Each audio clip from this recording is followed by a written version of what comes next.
Ես մի հարց եմ ուզում բարձրացնել, կապված դուք ասացիք, որ նաև սա ազդելու է բնականաբար խափանման միջոցի վրա եւ քննիչները հնարավորություն են ունենալու խափանման միջոցը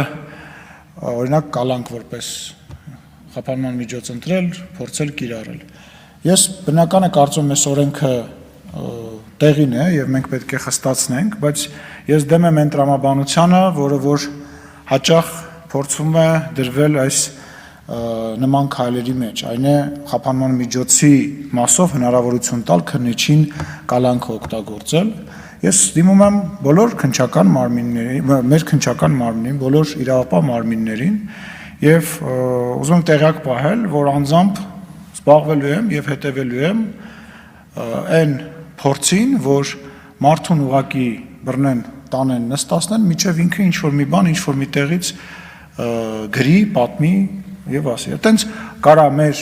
աշխատակազմի կեսը աշխատի իրավաբան եւ իրավապահ մարմինը, այդտենց չեն աշխատում։ Այդտենց չեն աշխատում։ Այդ պրակտիկան մարդուն տանել գցել բանտ, որ ինքը ինչ-որ ձևով ինչ-որ մի բան կորզել իրանից, որ դրա վրա կառուցել քրեական գործ, արատավոր գործառույթ է, դա պետք է դատարաններում քանդվելու է, դա պետք է վերացվի եւ կոչ եմ անում մեր դատավորներին։ Հարգելի դատավորներ, խնդրում եմ ձեզ, հորդորում եմ,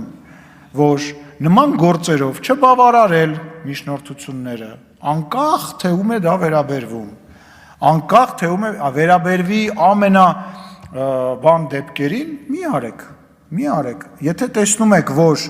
արվում է նրա համար, որպեսզի քննիչը ուղղակի իր գործողություն քիչ անի, բայց ունենա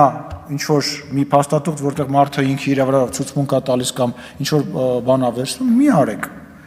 Կրկնում եմ, դիմում եմ բոլոր իրավապահ մարմիններին, հետևելու եմ դրան, բարձրաձայնելու եմ, դրա մասին խոսալու եմ,